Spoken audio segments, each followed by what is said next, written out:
Welcome back to another edition of Zero Black 30. Today we have 3 rounds of the magazine. Round number 1, Secretary Austin is in some hot water, and it's because he has a shitty heart. He has a shitty heart, so he had to go to the doctor and didn't do the right thing. He probably should have notified his chain of command. That's all I'll say before we get into the round. Round number 2, I came across an article that was on Today I Learned on Reddit. President Lincoln was involved in a duel because he wrote a letter in a newspaper with the pen name of a woman, and he was coming at one of his opponents for some of the things that they were doing that he didn't agree with. So we're going to talk about that story because I had never ever heard of it, and it's pretty damn awesome. And the story comes from the actual Lincoln Library, so you know it has to be true. Like, they're not going to put a bunch of bullshit in there. And finally, round number 3, the CIA in World War II, Korea, they put together a dastardly plan that may be one of the best psyops that I've ever seen. I can't wait to talk about that. And there's a whole lot more. We have me, I'm Uncle Chaps. We have Connor, we have Kate, and we have Buckshot. He's here as well today too. Katie's doing the mama thing. And let me say, Kate being on the podcast still with a baby, it reminds me of all those ladies that had the babies on active duty, had to come back at that time. I think it was 6 weeks.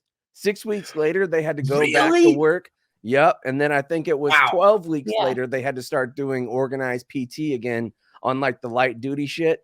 Crazy, man. Like within regs and their uniforms and stuff like that. Yeah. That's absurd. Horrible. It's absurd, man. About retention problems. Yeah. And like, if you see Kate, I think that's one of the best things about Kate being back on the pod. You see what parents are doing. Cons too. You see what parents have to do, and balancing on a podcast is difficult. I can't imagine your entire real career that doesn't last longer than an hour a week or an hour and a half a week having to do that. I'm excited about the show today. Lots of good topics. So I want to start off in round number 1. We're going to talk about Secretary Austin. Now, before we get into that story, Cons, you were in a position of leadership. What if one of your soldiers woke up, they had, let's say, something going on with their heart, or not even that. Let's say they had the flu. What is your response to that soldier? Or what should he do for you or she? Well, first things first, you got to let somebody know. You got to call up your platoon sergeant, and probably you're not calling your platoon sergeant directly. You're probably going to just call your team leader or your squad leader and let them know, like, hey, I'm dealing with something serious and I need to go to sick call. And let's not do Super Junior. Let's do your first sergeant, and like your company commander, your first sergeant, your platoon leader, the young lieutenant. What do you do in that position if you're a captain? You still just follow your chain of command and go up and call your, if you're working in the S3 shop, call up the major, call up the S3, or, call up your battalion commander. You got to let somebody know. You don't just kind of do your own thing and assume people will find out. I have 2 examples here. At first I was thinking it was the holidays. He didn't want to bug anybody. It's the holidays.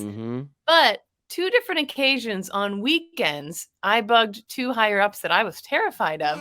One, when I did that can opener into the Fort Leonard Wood swimming pool and cracked my eardrum, trying to impress those dudes. Yep. And then second, I did the all-you-can-eat ribs. You do some weird shit trying to impress dudes. Eating Christmas lights, doing jackknives. I think those are 2 of the top things that would not impress dudes. But I had to call my sergeant at MOS school on a weekend, and he had a smoking hot girlfriend everyone was aware of. So I had to bug him, and he had to take me to the doctor's because I didn't have a car. I didn't know how to get over there. I didn't know the system yet. So I had to be like, excuse me, Sergeant Clarkin. I think I was jumping into the pool. And he was like, what the fuck? And he came and got me, and he was like, hey. And he was like a scary guy. He was like, I'm glad you told me. Here we are. It is what it is. Second time, had a few too many beers while I was trying to do the all-you-can-eat riblets at Applebee's, Camp Pendleton. Outside Camp Pendleton, I had to call, shout out Sergeant Hickson. His brand new truck picked me up, and I was getting sick, and I had the poops. And no. I had food poisoning, and I was on a weekend too. And guess what? Both times, I could have swept it under the rug. I could have dealt with the whatever. I let my You didn't have to tell your leadership that you had diarrhea. Nope, but I did. And I got in Mhm. their new truck. So I'm just saying, even dumb me was like, I better make them aware in case something's worse than what I think it is, you know? Yeah, I mean, in the Yeah. Department of Defense too, unless you're the Same commander in potato, chief, potato, same situation as me and yeah, Austin. it's Mhm. the same. You can, but I mean, you're joking, but it really is. I mean, Principle's something was exactly the wrong with same. you, and you let your chain of command know. Unless you are the president, there's always somebody above you. So just who's ever that first person above you, tell them. It's pretty simple. And even the president is required to tell somebody. Like if he's Right. going in for surgery or she eventually is going in for surgery, they got to tell whoever's like next. Like you got to tell the vice president if you're going to be. I mean, we've all watched West Wing, right, Cons? When Yes. President Bartlett got shot and he was going to go temporarily under anesthesia for even like 45 minutes, everybody in the cabinet was pissed because he didn't let the vice president know that he was going to be incapacitated. So even though it was a 45-minute period, you always have to let somebody know, because those positions are pretty fucking important. Like being the president or the secretary of defense is pretty important. And we have another example in the higher echelon of the top 6 people that work at the Department of Defense, the Commandant of the Marine Corps. The Commandant of the Marine Corps recently had a bunch of heart issues. He's currently in the hospital after he had open heart surgery. But you know what he did? One of the first things he did is notify the assistant commandant or the vice commandant of the Marine Corps. He notified Secretary Austin. He notified the undersecretary of the Navy, the secretary of the Navy, and the president of the United States, as well as the media through his spokesman. So they know how to do it over there in the Pentagon because they just did it. It's the same exact crew. Not doing it for Secretary Austin is legitimately crazy. Well, Let's yeah. go ahead, Kate. Yeah, let's get into the timeline for it, and maybe you'll see how crazy it all really is. So Friday, December 22nd.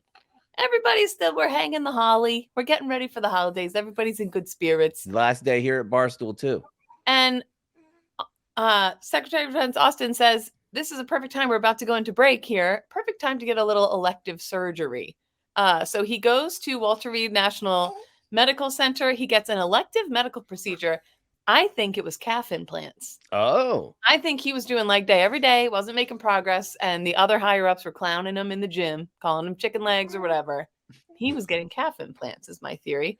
But the Pentagon doesn't inform the White House or the Deputy Defense Secretary, Kathleen Hicks, but certain operational authorities are transferred to her. So she doesn't even know it. But while he's getting the surgery, she has maybe her nose tingled or something. And she's like, ooh, there's a chill in the air. That was her getting some extra authority, but she was not aware of it. Okay. Chim chimney, chim chim Chimney, chim chim chiroo. You can now bomb Baghdad if you wanted to. But she didn't know it really. Okay. So Saturday, December 23rd, Austin returns home from the procedure. And these days you can get like some major surgeries and go home that day. So if he was kept overnight, this must have been kind of a big deal thing, whatever this was. Monday, January 1st, Secretary of State Antony Blinken's talking to Austin. Austin joins a virtual White House meeting about the situation in the Middle East. Everybody's like, oh, he's fine. Nobody suspects a thing, okay? That evening, Austin experiences severe pain due to complications from the earlier procedure and is taken by ambulance back to Walter Reed. That should be a notification. The rest of this stuff I don't really give a shit about. Maybe letting people know that he had elective surgery. You get taken in an ambulance and you're going to Walter Reed. Also, how the fuck did nobody else know when he's at, I guess, HIPAA maybe, that he was at Walter Reed? But we knew the moment that Trump went there, right? Like Trump went there. Picture the neighborhood that Austin lives in. Everybody knows his house and everybody around there is in high positions and everybody saw that ambulance. They're getting ready for Christmas. Their family's like, ooh, scuttlebutt, scuttlebutt. But they're not seeing it in the news. They're not seeing it anywhere.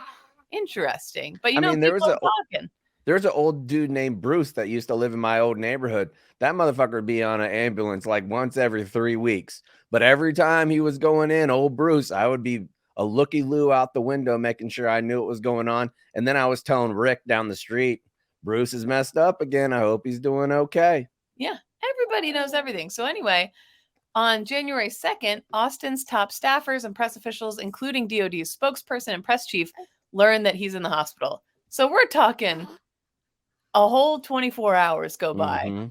And very, very, very key people didn't know he had been rushed by ambulance back to the hospital. General C.Q. Brown, the Joint Chiefs Chair, is also informed. Hicks she's vacationing down in Puerto Rico. And she's informed that she'll be assuming some of Austin's duties, but does not know he's in the hospital. Can you imagine your Hicks? You're like 4 margaritas deep in Puerto Rico, and you find out this news that, oh, all of a sudden I got to assume this command? She actually sent an email back to the DOD Joint Chiefs saying, well, how many pina coladas can I have here? Like, how important is this? Can I get slammed, or should I just have a couple? She assured them, too, she's not some pussy lightweight as well. She said, don't worry, I'm not like a pussy. Give me one margarita. I'm a... Right. Right. And she had 4. Baghdad, again. We know what 4 is. Put it in my bum. Right. Staff for Austin and Hicks are informed of the transfer through basic old email. So again, it doesn't seem like that urgent. It's like, well, they didn't call me. It was an email came through. I guess whatever. It's fine. That's a great point, Kate. I would not think it's urgent. If you don't mention the news that he's in the hospital and was taken there by ambulance, I'm thinking he's just goofing. I'm thinking that he's taking some leave, that he had his NCO come in and check out his insurance, his tires were inflated, and his windshield wipers worked. If you're like me too, if she's anything like me, couple pina coladas, I'm not checking my email for a month. And that's during busy season. When have you ever checked your email, Kate? I never will. Never will. Thursday, January 4th. It's not until now that Hicks and National Security Advisor Jake Sullivan are made aware he's in the hospital. It wasn't until January 4th. And Sullivan briefs Joe Biden right after. That afternoon, Hicks begins drafting a public statement. It probably starts off with, oh shit, oh shit, oh shit. Hicks begins planning to return to Washington, but I'm sorry. I was upset. So the military, they end up conducting a retaliatory strike in Baghdad, which also leads to Baghdad's prime minister being like, you guys need to get out. Like, it's the first time that Iraq has been like, we've had enough. You need to get up out of here. We bombed them in response and got one of their high-level leaders of, I think it was Hamas, that was there. And then on January 5th in the afternoon, the secretaries of the military departments and principal staff assistants are made aware of Austin hospitalization, which is crazy, man. 4 days after a full-ass work week, he's there.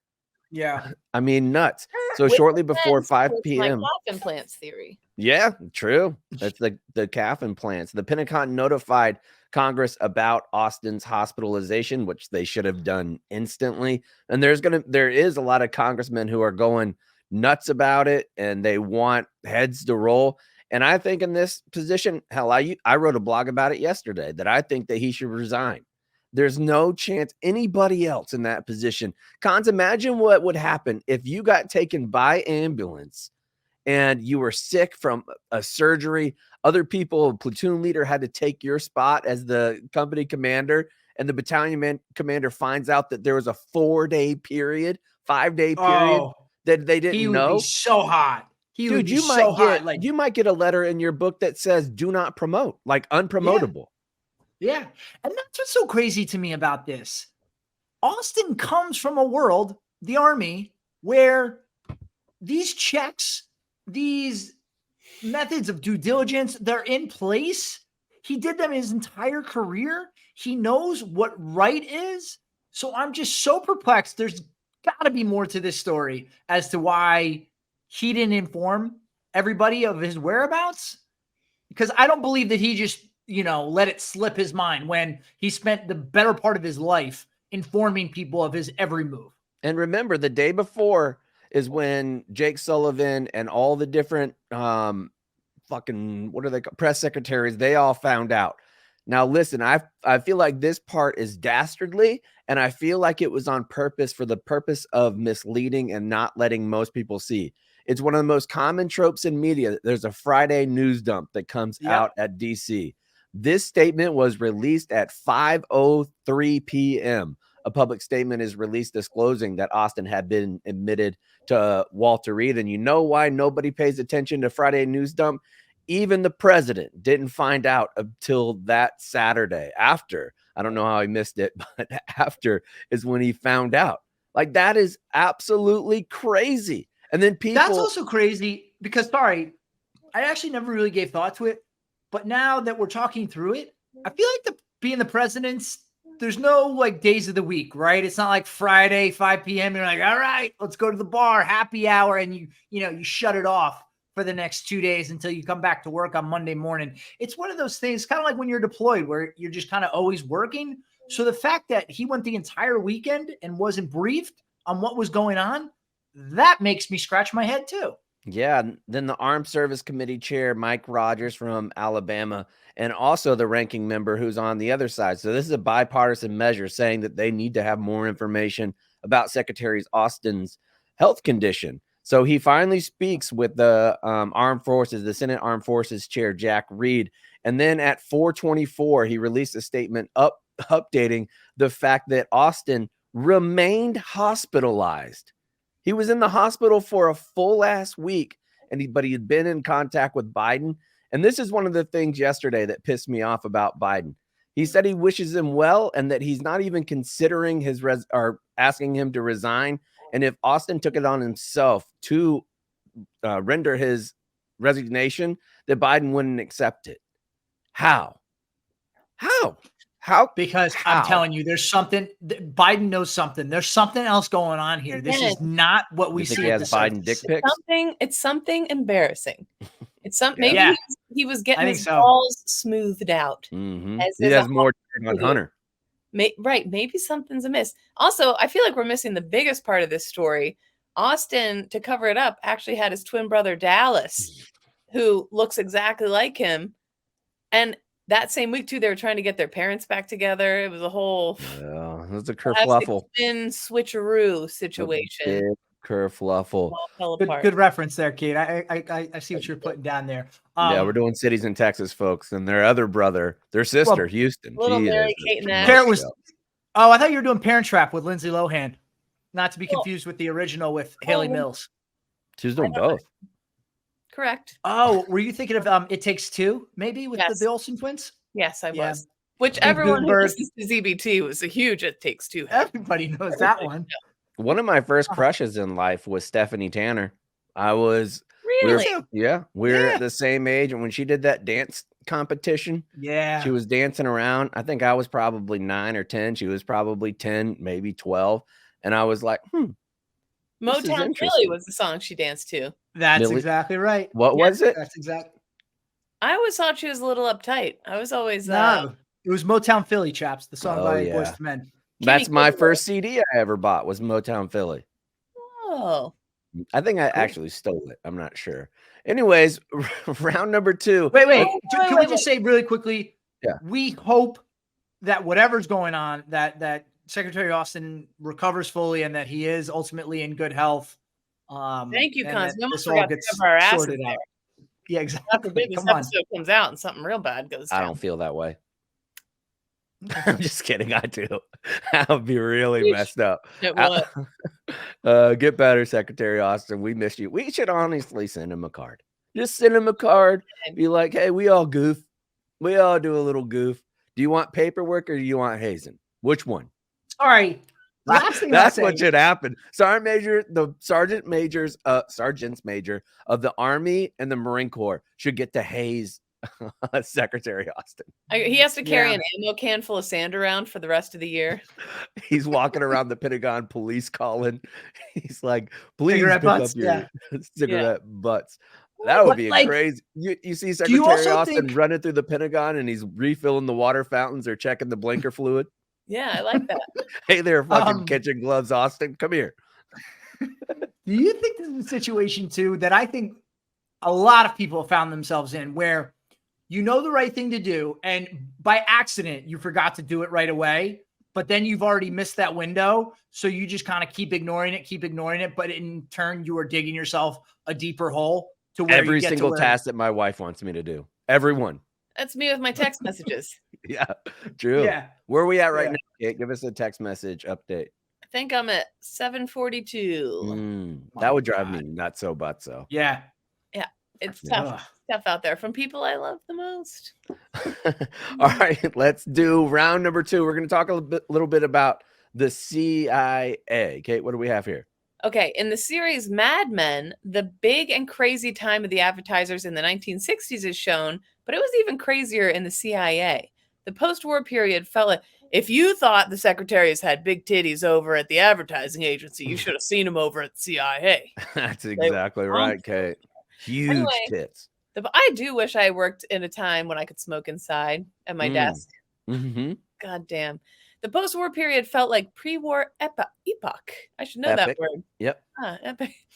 And confrontation with the USSR seemed inevitable. In addition to the well-known nuclear armament, there were countless attempts by the secret services to weaken the enemy. When the wind was favorable, the U.S. sent leaflets out in large balloons to enlighten the population in the East or to antagonize the governments there. Here we were so mad at China about their balloons. We've been balloon goofing too. Yeah. We've dipped our Nothing new toe. under the sun, including balloons. Amen. In the early 1950s, director Frank Wisner is said to have hatched a completely ludicrous plan. At the time, he was in charge of a covert psychological warfare unit.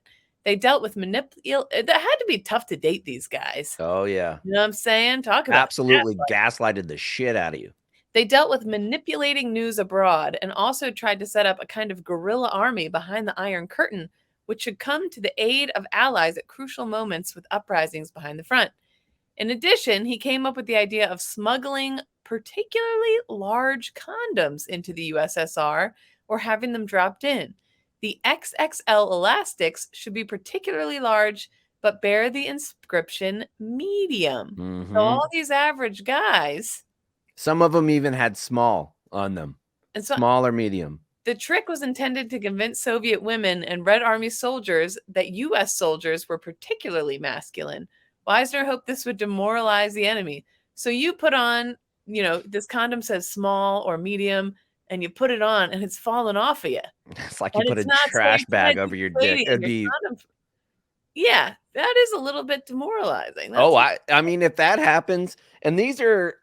Think about it. Back in that time period, there was a ton of soldiers on every single front that were 15, 16, 17. If you're 15 or 16 and you try to strap on a condom because you're going into some enemy forces and then you head on to a bar like we saw so many times in like Band of Brothers and other shows, and you go in to pull on that small or medium and it's huge, I would be crushed. I might go home. That might be worse than almost anything that could happen to you in war. Yeah. So unfortunately, the plan was never implemented. But ladies, I would like to go back in time and do this to people. Anyway, it remains unclear whether it was just a crazy idea of the bon vivant Wisner or whether it was a serious concept. Like, were they really, really considering this, or was it a funny joke that they passed around? What do you think that briefing was like when he's like, guys, no, listen, I got a great idea. All right. This is how we take down the Red Army. And then he proceeds to talk about this idea. I would think you'd get laughed out of the room. Like, I get where he's coming from, but in practice, is it really that practical? I think so. I mean, think about all the different crazy, maybe we should do a show on that. The crazy psyops that happened in World War II and the Korean War. Because there's so much stuff that you would never even consider and you would get laughed out of the room. Like the dummies from Vietnam. Yeah. Like you would, if I was like, hey, man, well, actually, we would probably believe it. Like, we're going to bring in a bunch of dumbs and have them do different jobs. Actually, I would believe that. That's the other one we saw in World War II with the Ghost Army, where they had inflatable tanks and everything, and that obviously served a big purpose for D-Day. Yeah. So, fun other condom fact in here, though. I didn't know this. World War II, in bad weather in the mud during landing operations, soldiers would put condoms on the barrels of their guns. Yep, Vietnam too. Yeah, the British soldiers' condoms were enlarged beyond what was appropriate because they were stretching them over the barrel. So, yeah, that's pretty interesting. He said that your own soldiers must have been frustrated. They wanted to use them for their actual purpose of fucking. Overall, I love that move. I think that anytime you can make your enemy feel like that they have small dicks, you have to do it. Because even if you're going to like a hasty fire position, you're going to go in and you're going to ambush somebody. If you have to maintain your thought process on what's going on in the battlefield, but deep down inside, you're like that Bass Pro Shop guy that has the little button dick, you're upset. By the way, anyone out there listening, especially if you're overseas right now and you missed it, please Google, not on a government computer, Bass Pro Shop's pond guy. It's wonderful. It's one of those videos that we can all really embrace. It's what we need in this troublesome bipartisan time. For sure. All right, let's move on to round number 3, which is going to be brought to you by our friends at Simply Safe. That's you, Yes, Pons. indeed, it is going to be brought to our friends from Simply Safe. Simply missing And the if you just bought a new house like I did, you should be considering Simply Safe, because now that we've wrapped up 2023 and are ushering into the next year, 2024, it's perfect time to reflect on what truly matters. And that's the people we love most. This year, make your resolution to keep them safer than ever before with the award-winning Simply Safe system named Best Home Security of 2023 by U.S. News and World Report. I trust Simply Safe in my own home and recommend it to everybody. They sent it. I used it in my apartment, and then we were leaving, and I was like, you know what? Got to bring that to the new house. So we got it set up here in the new house, and I got to tell you, it definitely gives you that peace of mind. So I would absolutely do it. Simply Safe is a comprehensive protection for the entire home with advanced sensors that not only detect break-ins, you got to think about other things going on: fires, floods, any other threats to your home. You just like watching the snow fall at your house. Yeah, exactly. I mean, I geez, love the snow. let's say you're freaking, your water heater breaks and you got flooding in your basement. You're going to want to know about that if you're out on vacation. Little too personal, Cons. I don't like that personal of an example, but okay. Yeah, sorry, it happens. Anyway, with new 24/7 live guard protection, monitoring agents can actually see, speak to, and confront intruders in your home. Available only from Simply Safe to actually stop crime in real time. I have to imagine if you're a burglar and then the walls just start talking to you, you're going to think to yourself, all right, I got to get the hell out of here. This is not for me. Yeah. No. Yeah. Best part, 24/7 monitoring is highly affordable, costing less than $1 a day, half the price of traditional home security. What's your family cost? And it should cost, less than $1 a day. So Simply Safe prioritizes your privacy, and that's why their indoor security cameras are the only ones on the market with physical privacy shutters to ensure your privacy 24/7. Satisfaction guaranteed. You can try Simply Safe for 60 days risk-free. If you don't love it, just return it for a full refund. So keep your home and family safer than ever in the new year. You can save 20% on your new system with a Fast Protect plan by visiting simplysafe.com/ZBT. Customize your system in just minutes at simplysafe.com/ZBT. There's no safe like Simply Safe. All right, let's go into today's badass of the week, which it's President Lincoln. Kate, what do we have here? One of the most surprising stories of Abraham Lincoln's life is the time that his razor-sharp wit almost got him tangled up in a duel. It's a story captured in letters and newspaper items collected by the Papers of Abraham Lincoln. And like you said, this is legit because it's in the Lincoln Library, right? So in 1842, the state of Illinois ran out of money and decided it would no longer accept its own printed money as a form of currency. So basically they're like, well, we can't keep printing out this meaningless whatever. This wouldn't be good. Citizens would only be able to pay taxes with silver and gold, which most did not have. The decision was obviously very unpopular as it made the state's paper money virtually worthless. Man, we think now in these times that we've got shit's falling apart. At least it's not, I don't have any. I didn't know that states had their own individual currencies. I didn't either. I just learned that now. I didn't know that. James Shields, the state auditor, sided with the Democratic Party on rejecting currency and shutting down the State Bank of Illinois. That made him a target for attacks by members of the Illinois Whig Party. Lincoln, then a 33-year-old Whig and a state legislator, strongly opposed the Democratic financial plan and wrote attacks against Shields.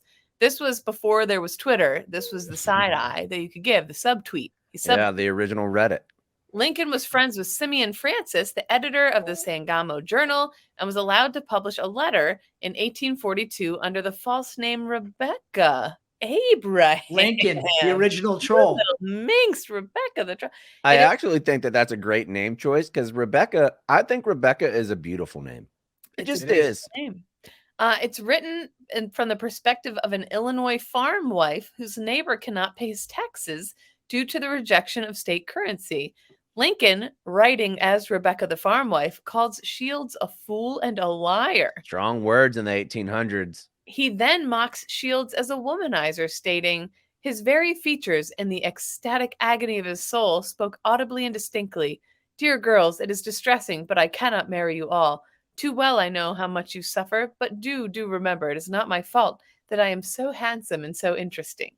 So really going to town there. Shields asked the editor of the paper for the author's true identity, and Lincoln, not a good friend that you have there, Lincoln. They gave No. him, they said it was Lincoln. Absolute rat. Yeah, they ratted him out. Shields followed Lincoln, then outriding the legal circuit to Tremont in Tazewell County, longtime stoolers of Tremont and Tazewell County. Shortly after arriving, Shields had an angry letter delivered to Lincoln demanding an apology and a retraction of the statements. Otherwise, he said, "We're gonna duel, bitch. Okay? We're gonna fucking duel." All right? Lincoln That's responded. exactly what he said. Yeah. Verbatim. Later that day, Lincoln responded, refusing to retract the statements. Lincoln's letter also ended with a veiled threat. "The consequence to which I suppose you allude would be a matter of as great regret to me as it possibly to you." And so Lincoln was like, "All right, bet. Bet. I'll serve cunt all over this duel," is essentially what he said. After more angry statements and letters from both parties, as things then on Twitter today, you can go back and forth and call someone a dickhead in 2 seconds. Back then, it took months. Yep. Okay. More angry statements and letters from both parties. Shields challenged Lincoln to a duel. Lincoln finally was like, "Oh, okay, let's have some peace here. I'm not going to deal with gun stuff until a few years from now." Yeah. Lincoln said he would admit to being the author of the original newspaper letter and would apologize if Shields would retract his earlier letters and rewrite them in a more polite manner.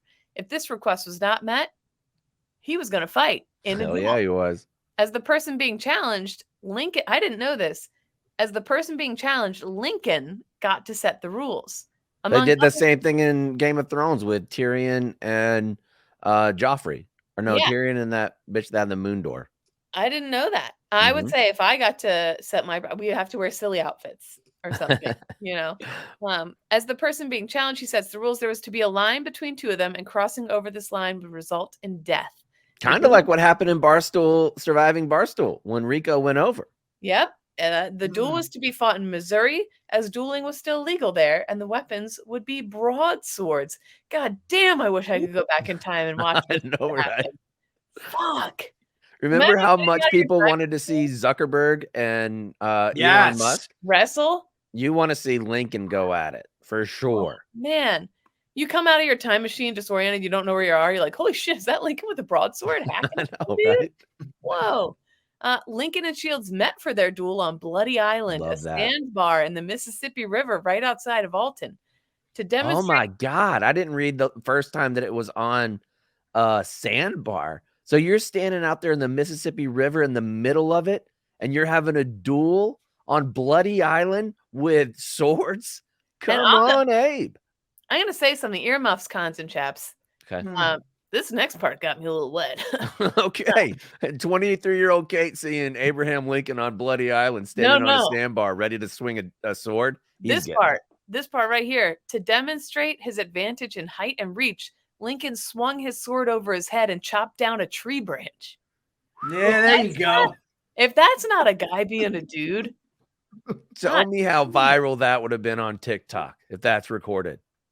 You see that viral video of the kid fighting the tree? Yeah. This was even better than that. This was enough to convince Shields. Shields saw Lincoln do that, and he was like, oh, whoa. Lincoln did have reach. Lincoln had reach. He had reach, yeah. He's 6'3".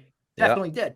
And he called a truce. He saw Lincoln do this, and he was like, you're right. Fuck, shit, I'm done. And 6'3" at that time probably looked like Wemby for the Spurs. Like, you just look like an absolute alien because they're all like 5'5". Yeah, the pretty embarrassing. Years later, Shields served as a brigadier general for the Union during the Civil War, and Lincoln promoted him to major general after Shields was wounded at the Battle of Kernstown, where his forces defeated Confederacy's Stonewall Jackson. Unfortunately for Shields, a Democrat, his promotion was blocked by the Republican-controlled Senate. However, this nomination probably proved Tommy Tuberville that Lincoln and Shields were now buddies, and it was all okay. Isn't that a crazy story? How is that not more well known? Yeah. You're right. How is it that I'm only now hearing about the time Lincoln almost got into a duel? You have all those stories about like Teddy Roosevelt and the Rough Riders and how hardcore he was before presidency. You're challenging somebody to a duel, but not just a duel, but with a sword on Bloody Island, and you're chopping down trees with one single swing. That's up there with boxing. I mean, Teddy's known for that, for boxing and riding on a horse. I'm listening to an audiobook right now about Teddy Roosevelt called River of Doubt. Remember, he ran for a third term. and split. He split his party in half by creating a new party, the Bull Moose Party. And so he Great could name. run for a third time. And I think he was the Republican Party. Was like, what the F are you doing? You're splitting our vote now and whatever. And some loser, I forget, some lame president ended up winning. I forget. I'm paying attention to this book. I'm not now. good with Grover presidents. Cleveland? Anyway, Maybe. long story short, he loses this third run for president, and he like couldn't believe it because he thought he was so popular. Like 100,000 people came to see him at Madison Square Garden before the election. Wow. Like he was crazy, crazy popular. And he was so devastated by this that he, a former president, two-time former president, was like, I'm going to go explore the Amazon, this unexplored, nobody's ever been down it, tributary of the Amazon River. Well, you Well, lose the the river presidency, you go through it. I mean, do you Yeah. remember what happened to Mitt Romney when he looked like an absolute disheveled bag of shit when he was Yeah. standing at that gas station? And then people Yeah. would see Hillary Clinton walking around the woods, just kind of meandering around after she lost. You lose that, man, you go through it. She was looking for Bill, I heard. True. He's probably out there getting somewhere. some strange. But anyway, he went deep into the Amazon and like half his party ended up dying. And then he came back and he's like, I feel better now. Well, what a treat. Sorry, really quickly. Speaking of Bill Clinton, because we had all the news come out about the Epstein list. Do you think Bill Clinton cares at this point if he's on that list? Now, clearly, like if some sort of, what's the word I'm looking for here? Some sort of legal action gets brought against him, he cares. But other than that, do you think he cares? I mean, think about all the crazy shit that has been said about the Clintons over the past 35 years. I can't imagine there's anything that really gets to you at that point. No, he's got to be invincible with all the crazy shit he's done. Yeah, exactly. Trust me, like, him doing whatever with underage girls is horrible. That's terrible. It's against the law. And it's reprehensible. And, I don't think anybody is, going to hold Clinton in high esteem when it comes to morality. But I just don't know. Like, there's a good chance. I mean, does he read the news? Does he care at this point? Probably, because I mean, the only thing about this one, obviously, besides, like you said, it's disgusting, despicable, all those things that are blatantly obvious to anybody, and if you need a caveat, you're a dummy. Like all of those things. This one could legitimately be a legacy ruiner, like across the board. Like because even if it's not true, people are going to believe it's true. Like they 1000% believe it's true. And how can you look at Hillary not divorcing his ass a long time ago and be like, she's a feminist. She's great. Yeah. That's a weird marriage all around. It is. Sometimes I wonder. I'm like, maybe he makes a great frittata or something. I don't know. No, maybe. I mean, nope, not saying that one in this context. Nope, not doing that. No. If you have some things that you're going through, try out our friends at BetterHelp, right, Cons? Yeah. I mean, you're thinking about going into the new year, resolutions, and one of those resolutions should be to take care of yourself. All right. We always get obsessed with how to change ourselves instead of just maybe expanding on what we're already doing right. I think people take too big of swings and like, I got to change my whole life. It's like, well, you're probably already doing some good things. Focus on that. So, maybe you finally organize one part of your house and you want to tackle another, or maybe you're taking supplements every morning and now you want to actually eat breakfast too. Listen, therapy is what's going to help you find your strengths so you can ditch the extreme resolutions and make changes that really stick. And for me, when I was, leveraging therapy, and that's exactly what it did for me. It made me, stop thinking the world was falling down around me and that I could focus on the things that were going right. And then when you focus on the good stuff, a lot of other things take care of themselves. So if you're thinking of starting therapy, give BetterHelp a try. It's entirely online. It's designed to be convenient, flexible, and suited to your schedule. Just fill out a brief questionnaire to get matched with a licensed therapist and switch therapists anytime for no additional charge. So celebrate the progress you've already made. Visit BetterHelp.com/0 today to get 10% off your first month. That's BetterHelp, HELP.com/0. And I told you guys last week that my BetterHelp person was telling me you need to read more, you need to do all these things. They were right. I read 2 books this week. You And texted me. You're one like, of them, read this book. what's that? You What'd you say? texted me excited about a book you were reading. Yeah, so there's one book I'll tell you about both of them. There's one called Humans or The Humans, and it's by Matt Haig, I think. Legitimately the most I have ever laughed reading a book. It's the premise is that there's these aliens that live a long ways away, and it's not like a sci-fi book.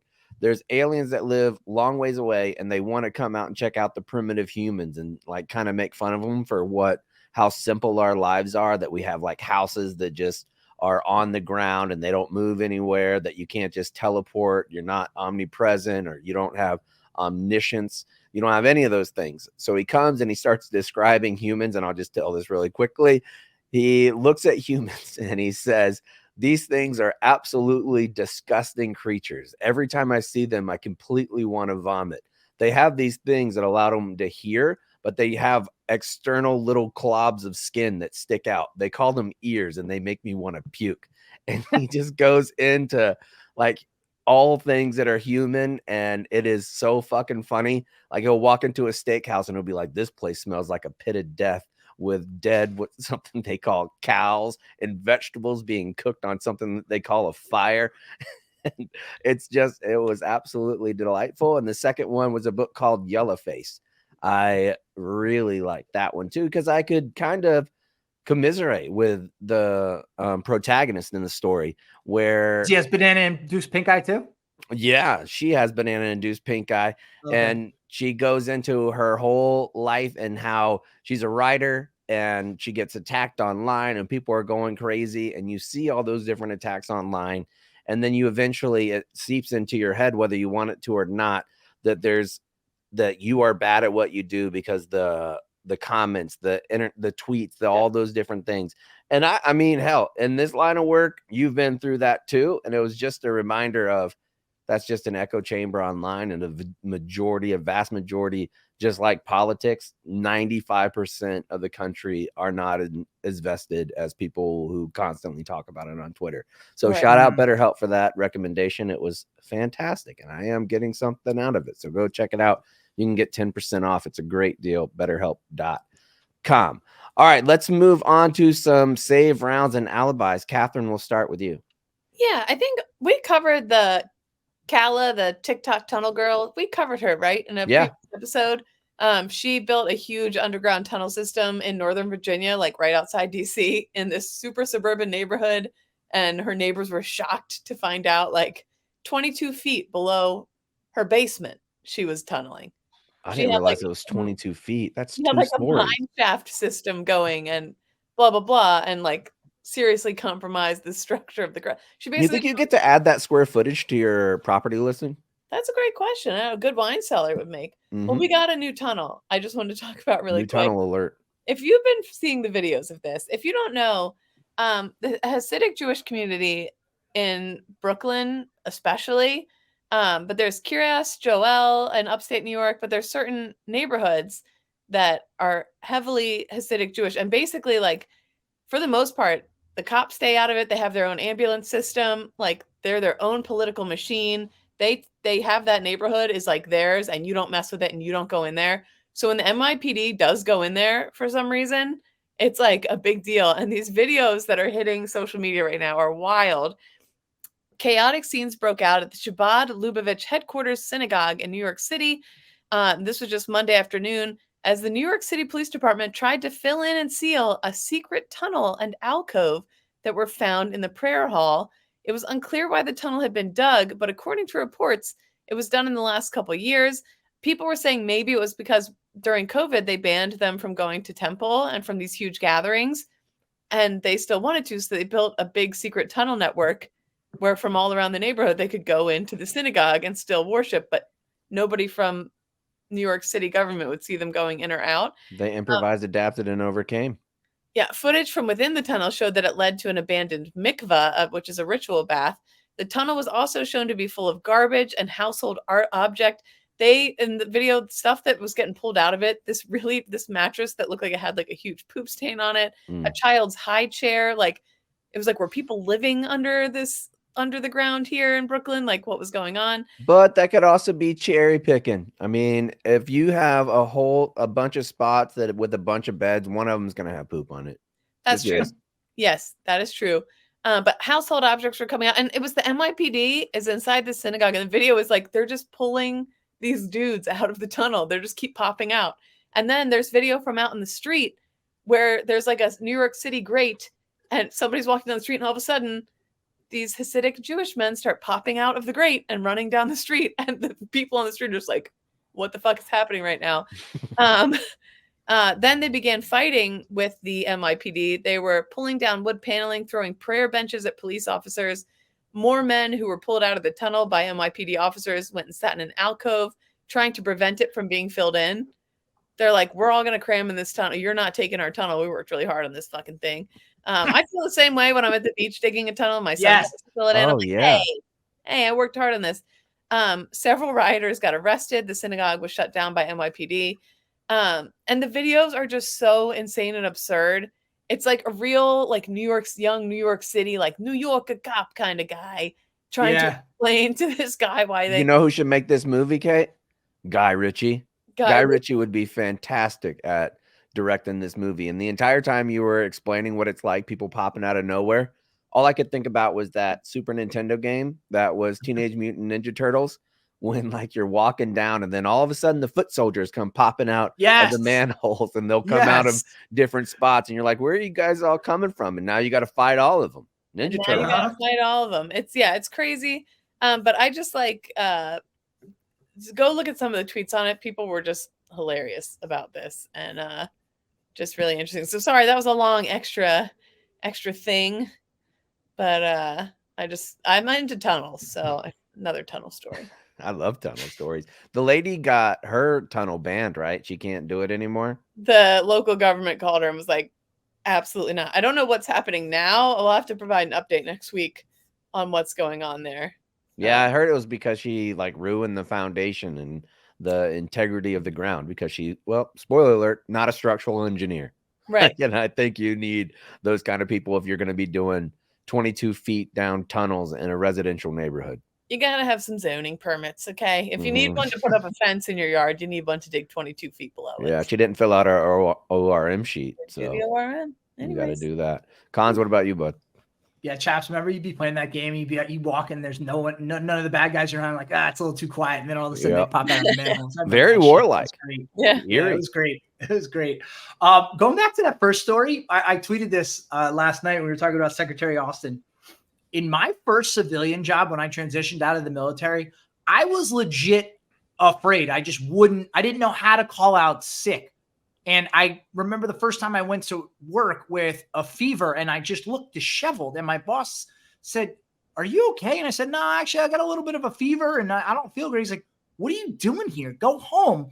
And then you realize people are pretty liberal. If you say like you're sick, that's the end of it, right? Mm-hmm. Like there's no like, hey, send me the doctor's note and prove to me that you're sick. So that was just a lot of people commiserating that when you transition into the civilian life, a lot of those things stay with you. So that's why the Austin story still, I don't know, it doesn't. Yeah, he spent 40 years in uniform. He should know. Yeah, I think there's more to it that we'll eventually hear about. I agree. It's speaking of books, you guys talking about books you're reading. I'll just mention right now I'm reading it. It's called the Billionaire's Vinegar. It's about this bottle of wine that was once owned by Thomas Jefferson that went at auction for $150,000, and the story of like where that wine came from. So if you're into wine and history, it's a good cross section of the both. And then finally, just want to give Dave Portnoy a shout out really quickly. He was at the national championship game last night. We're recording Tuesday, so on Monday night he was at the national championship game for his alma mater, Michigan. Congrats to their win. But he decided through one of our partners to bring some deserving Michigan fans to the game. And two of those deserving fans were Army veterans. And it was awesome to see. One person, his tweet was, talking about Michigan football is what kept me conscious after I got blown up by an IED on the way back. So he said hey, Dave, because Dave was like, tell me why you should go to the game. And this veteran was like, Dave, I got my leg blown off. And one of the things that kept me alive was my buddy's talking to me about Michigan football while I was waiting for the helicopter out of there. And people in the tweets underneath it were, Dave was like, "You're in, a leg for a ticket. You're in." And people were like, "Wouldn't it be hilarious if this guy showed up with both legs totally fine to the game?" And so then The Dave, ultimate stolen valor. He's wearing pants. so then Dave tweeted from the game holding up the veteran's fake leg and was like, "Don't worry, he really did lose it," which was hilarious. But it was really cool, Dave. Who He's again, very, very good to veterans across the board for sure. sure is. Barstool as a whole is good. Yep. Starts at the top. No, that's it.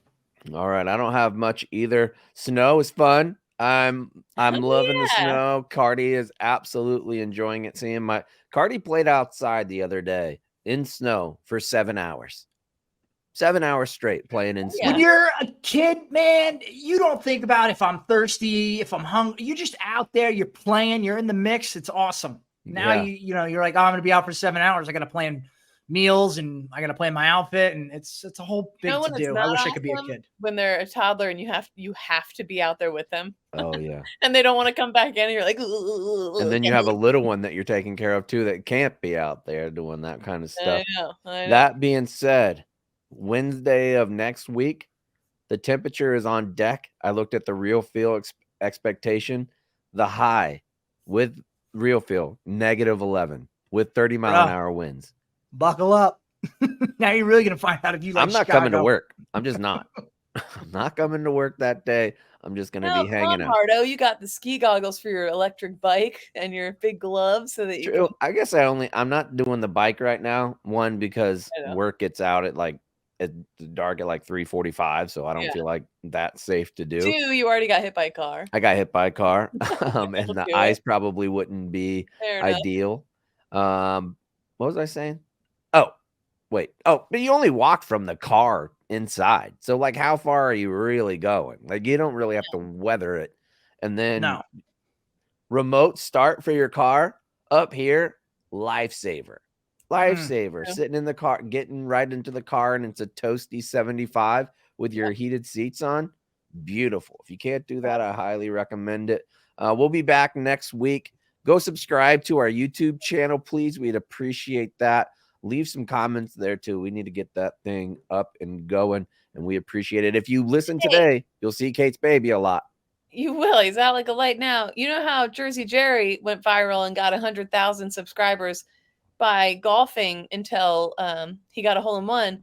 What if we, I don't know, what if we go live and we do like a war in the Middle East till there's peace or something? Oh, a 20-year live stream. That would be good. 20-year live stream. Think about it.